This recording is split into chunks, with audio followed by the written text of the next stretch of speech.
En los últimos años, el Bernabéu venía siendo un motor para el Real Madrid. Sin embargo, tras el partido contra el Sevilla es la primera vez que creo que el Bernabéu le pesa a ciertos jugadores del Madrid. Cada vez que tocaba un balón Hausen, cada vez que tocaba un balón Fran García, se sentía ese run-run. Pero es que ese run-run también se vivió con Vinicius y le sentó muy mal. Al final del partido cambió su foto de perfil de Instagram, en la que tenía una camiseta del Madrid, por una con su selección. Es por eso que hoy, en minuto 116, vamos a hablar del brasileño. ¿Qué le pasa? ¿Qué le ocurre? ¿Y por qué esos gestos tras los pitidos del Bernabéu por su actuación ante el Sevilla? Yo soy Fernando Ruiz y si quieres descubrir un poquito más de lo que le pasa al brasileño, te recomiendo que nos escuches a través de todas las plataformas de audio digitales o a través de nuestro canal de YouTube, Minuto 116.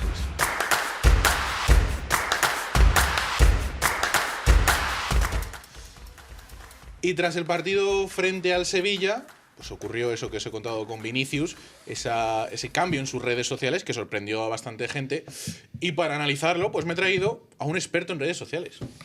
A Fernando Tavero. ¡Ostras! Experto en redes sociales y experto en el Real Madrid. Me han calificado de muchas cosas en la vida, Pero nunca de experto y menos de redes sociales. Pues cuando soy un inepto, pero bueno, ahí estamos. Tú tienes planta para ser influencer en redes sociales. Nuestra nuestra compañera de trabajo, Ana, lo corrobora. Por eso digo, voy a hacer de Fernando Tavero un influencer y vamos a empezar con este minuto 116 hablando de Vinicius. Me parece correcto. ¿Qué te parece la actitud de Vinicius? Pues a Que ver. a mí me ha pillado por sorpresa, bastante por sorpresa, porque lo comentaba al principio de este minuto 116. Sí que yo tenía la sensación siempre de que, bueno, por ejemplo, jugadores como Hausen, el Bernabéu sí que hace, con esos pitos, igual hace algo de daño, incluso en Hausen, que se le ve un poco más inseguro. Pero en Vinicius, que es una persona que lleva bastantes años en el Madrid, que ha ganado 2 Champions, me sorprende la reacción a estos pitos y que no está acostumbrado cuando bastantes veces ha recibido pitos ya. A ver, pues la verdad que a mí me sorprendió, a mí y a todos, sorprendió mucho la reacción que tuvo nada más llegar al vestuario, porque evidentemente ese cambio de foto de perfil y esos 3 puntos suspensivos con los que tituló su publicación fueron que 20 minutos después del partido, 15, eso evidentemente fue desde el propio vestuario. Él reaccionó bien al cambio, pero no reaccionó bien a la pitada. El Bernabéu hasta ahora había demostrado un poco su descontento con Vinicius, ya unos serán por rendimiento, otros será por su actitud, eso ya depende un poco de la persona en concreto, pero habían sido avisos esporádicos, algún que otro silbido. Pero lo del Sevilla fue algo más sonoro. No diría unánime por completo, pero sí que fue una división de opiniones contundente y una cantidad de gente lo suficientemente grande como para que Vinicius entendiese que eso era una reprimenda y le llevase a cambiarse la foto de perfil y ponerse una foto de Brasil y lanzar ese mensaje tan enigmático. Ahora, ¿qué pasa a partir de ahora? Si esto será un punto de inflexión o si esto será un punto de ruptura. Es un poco lo que yo llevo masticando toda la mañana. Hace 2 meses justo, con el Clásico, con el famoso gesto de Vinicius cuando le cambia a Xabi Alonso y bueno, se cabrea bastante. No sé, o sea, como que es que son 2 gestos en una misma temporada que ya parecen un punto de inflexión. La primera vez en el Clásico no lo fue, se le da otra oportunidad. Al partido siguiente Xavi le considera que tiene que ser titular, no considera, de hecho en rueda de prensa dice que no va a haber castigo, pero ahora ya es que como que ya no es solo con Xavi, ya es una fractura que no había pasado nunca, con el madridismo. El madridismo siempre estaba con Vinicius.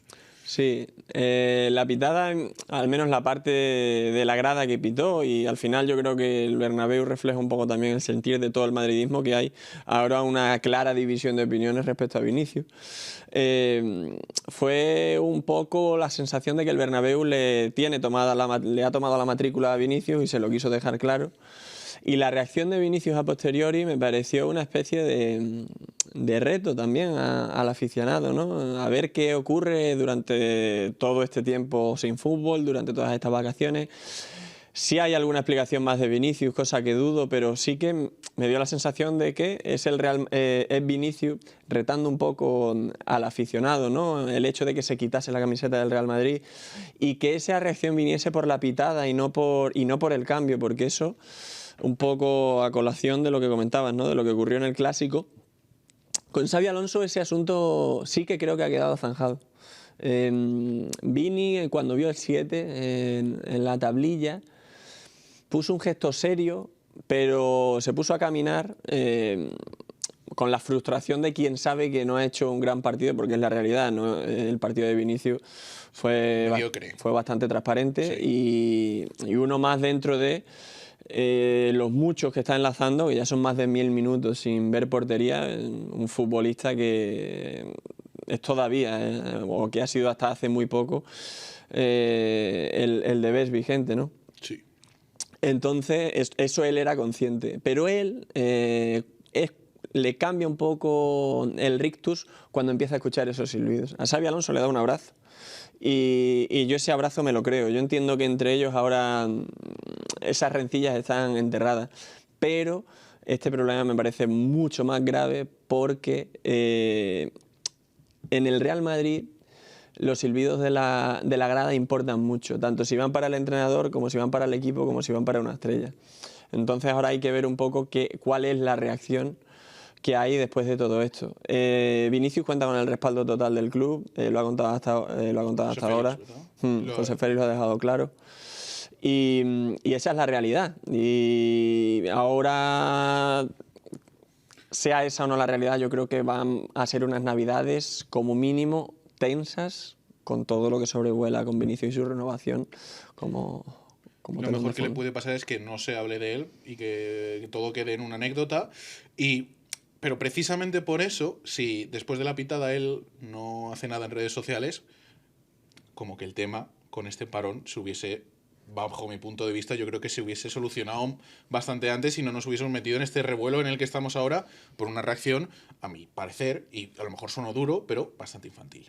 Sí, sí, a mí, o sea, yo no comparto esa reacción que tuvo Vinicius, porque me da la sensación de que es una pataleta. Una pataleta, y que también él, ya no hablamos del futuro próximo, tenemos que hablar ya de el futuro más lejano.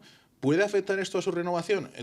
Contaba José Félix hoy, lo decías bien, que tiene el respaldo del club Vinicius frente a los pitos del Bernabéu. El club sigue apoyando a Vinicius, pero al final, en un jugador que tu propio público te pite, eso también tiene que mermarte a la hora de decir, bueno, estoy a punto de firmar una renovación, ¿la firmo o no la firmo? A ver, yo creo que aquí Vini tiene que hacer un ejercicio de madurez y demostrar si de verdad es ese futbolista ya más desarrollado, o no solo futbolísticamente, sino mentalmente, y buscar el porqué de esos pitos, buscar que algunos eran por un rendimiento muy, muy lejos del rendimiento que él puede dar, otros por el comportamiento, que durante tanto tiempo ha sido el elefante de la habitación de Vinicius y sí que molesta en cierto sector del madridismo, y eso es una realidad. Él tiene que hacer un ejercicio de reflexión, y que utilice las vacaciones como un ejercicio para reflexionar y no para sentirse atacado por esos pitos, porque evidentemente es una reprimenda, pero sino que le sirvan como trampolín para recuperar su mejor versión, porque ahí es donde se terminarán los pitos y donde se terminarán las dudas. Tiene un claro ejemplo en Aurélien Tchouaméni. Tchouaméni era un futbolista de suficiente bien, algún partido notable, pero no terminaba de despuntar. Su semblante en el campo no gustaba tampoco a la grada, y recuerdo un partido en el Bernabéu también, creo que fue contra el Celta, que el Bernabéu le pitó y fue bastante evidente la pitada del Bernabéu. Pero Tchouaméni entendió esos pitos como lo que son, un aviso, una llamada de atención a un futbolista por el que el Real Madrid ha pagado 80 millones de euros y por el que a priori se apostó como sustituto de Casemiro, sí, y en el que hay muchas esperanzas expuestas. ¿Cómo respondió? Siendo top 3 mejores futbolistas del Real Madrid desde aquellos pitos, ¿no? Lo que antes eran pitos, ahora son flautas. Pues eso es lo que tiene que intentar ahora Vinicius, ser tan maduro como fue Tchouaméni y no entenderlo como un ataque a su persona, sino como una manera de reactivarse, porque si no lo hace así es cuando verdaderamente habrá un problema. Habrá un problema. Otro de los nombres que también ha conseguido salir de ese bache, y lo estamos viendo en estos últimos partidos sobre todo, es precisamente Rodrigo Goes. No sé si esto también puede ser un problema para Vinicius por el hecho de que ayer primera jugada de Rodrigo Goes por la izquierda, tras el cambio de Vinicius, fuerza un penalti, que acaba en gol de Mbappé, que luego hablamos rápidamente de Mbappé, pero ¿es otro problema más para Vinicius Rodrigo? A ver, Rodrigo, recuperando su nivel, lo que va a ser, más que problema para Vinicius, es solución para el Real Madrid si no se soluciona el caso Vinicius. Porque un Rodrigo a su nivel puede ser titular en la banda izquierda, por el centro, en la banda derecha o donde quiera. Si Rodrigo recupera el nivel que le estamos viendo ahora, no el nivel que se le había visto anteriormente. Rodrigo quizá puede ser... No ha tenido muchos triunfos Xavi de momento, tuvo algunos al principio, pero no se han terminado asentando. Pero Rodrigo sí que puede ser un triunfo de Xavi. De inicio no le daba tanta confianza, ¿no? Cuando hay a Rodrigo, sí que es cierto que Rodrigo pide jugar en banda izquierda porque él siente que ahí es donde su fútbol más brilla y es cierto. Pero curiosamente ha sido cuando le ha ubicado en banda derecha, cuando ha vuelto a ser titular con relativa regularidad, cuando ha recuperado el aura de futbolista diferencial, que yo estoy seguro que es Rodrigo, pero en alguna rueda de prensa lo dijo Xabi Alonso, ¿no? Que Rodrigo necesitaba hacer clic. Necesitaba un gol, necesitaba una jugada, necesitaba un partido de continuidad en el que volver a ser el mismo y a partir de ahí empezar a producir. Y yo creo que eso es lo que ocurrió contra el Manchester City, que no solo marcó, sino que brilló y produjo y fue Rodrigo.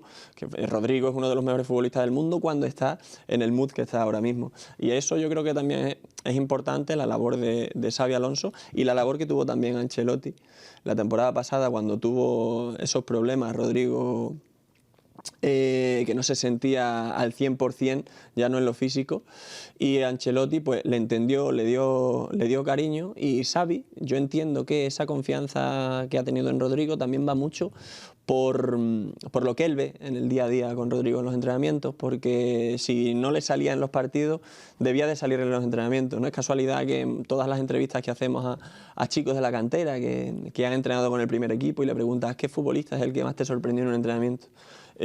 Uno de los más recurrentes es el nombre de Rodrigo. Y eso es porque en el día a día debe de hacer cosas diferentes. En el momento que consiga que ese día a día sea también su fin de semana, hablamos del futbolista que hemos visto en estos 3-4 últimos partidos. La verdad es que es una de las grandes noticias de Xabi Alonso, pero la gran noticia igual de este año es el récord de Mbappé, que también tenemos que hablar de Kylian para acabar un poco con este tridente y ya lo dejamos por aquí, pero Kylian ayer con el penalti igual a Cristiano Ronaldo como máximo goleador en año natural de la historia del Real Madrid. ¿Qué te parece el récord? Y hay críticas por su partido de ayer porque, y yo lo vi, y también yo tengo que decir que a mí ciertas jugadas me parecen demasiado individualistas y se le vio ansioso por batir un récord. Total. Vimos a un Kylian ansioso, esa es la palabra. Vimos a un Kylian que hizo una regresión al Kylian de hace 12 meses, 13 meses, a ese Kylian que quería agradar. Me recordó mucho el de principio de temporada del año pasado. Exactamente, el que necesitaba marcar para, en aquel momento, recuperar, digamos, la confianza en sí mismo, ganarse al madridismo que tanto había dudado de él por tantas negativas, etcétera. Y ahora, porque quería igualar a su ídolo, a Cristiano Ronaldo, y ahora a su amigo, como él dijo posteriormente, y se le notó mucho. Se le notó mucho y yo lo comentaba ayer en reacción, que maldito récord, porque forzó para jugar 90 minutos contra el Talavera en un partido de Copa. Te puede causar un disgusto enorme. Y el partido de ayer contra el Sevilla, el Madrid lo gana, pero con el Mbappé normal, el Mbappé que no del resto de los partidos de esta temporada, yo estoy convencido que el Real Madrid lo hubiese ganado antes, porque en más de una ocasión me dio la sensación de que se precipitó, de que no buscó a los compañeros cuando sí lo estaba haciendo hasta ahora y que buscó demasiado a la jugada individual para acercarse al gol demasiado rápido. Sí. Y al final le llegó cuando ya nadie lo esperaba, con ese penalti que, como bien decía, forzó Rodrigo, que ya no fue ni tan decisivo el gol de Mbappé y casi cuesta la victoria. A mí me recordó mucho tú que eres un tipo de NBA, Sí. a los 70 puntos de Devin Booker. Porque en aquel partido, si tú te acuerdas... Que se tira hasta lo que... Correcto. Todo lo que pilla. Correcto. Unos Phoenix Suns absolutamente desahuciados. Booker con 20, 21 años empezó a meter una detrás de otra. Y ahí se olvidó el equipo del partido y solo se centró en el récord de Devin Booker. Sí. Devin Booker batió el récord, 70 puntos, no lo había conseguido ningún adolescente, etcétera. Los Suns perdieron y celebraron el récord. Y les dio igual la derrota. A mí hubo momentos que Mbappé me recordó un poco a Devin Booker y gracias a Dios el Madrid al final terminó celebrando. Me gusta la comparación esa que has hecho. Pero bueno, el récord de Mbappé que al final también queda un poco en anécdota, estos récords personales que, bueno, que al final son... Y que al final yo lo entiendo porque esto lo estamos hablando tú y yo ahora con el periódico del lunes y un día después, pero dentro de 7 meses saldrá la estadística de que los jugadores del Real Madrid con más goles en un año natural son Kylian Mbappé y Cristiano Ronaldo con 59. Nadie se va a acordar de la ansiedad del Sevilla, nadie se va a acordar de los 90 minutos de Talavera, igual que seguro que Cristiano Ronaldo tuvo episodios así para conseguir todos sus récords, porque eso va en el gen del goleador y por eso marcan tantos goles, porque lo llevan dentro y necesitan... son así de competitivos partido tras partido, pero... como hoy está todavía muy reciente, Nos acordamos de eso. me acuerdo. Pues Fer, muchas gracias por haberte pasado y haber estado aquí hablando conmigo un poco de la delantera del Real Madrid. Seguro que en otras ocasiones hablamos un poco de la cantera, ¿no? También de qué es lo que viene por detrás, que tiene buena pinta con Enzo Alves. Ya hablaremos algún día de Enzo Alves, pero nosotros que nos vamos a despedir aquí de este minuto 116, os animo como siempre a que nos escuchéis a través de las plataformas de audio, a que nos veáis en YouTube y a que nos leáis en as.com. Nosotros nos vamos.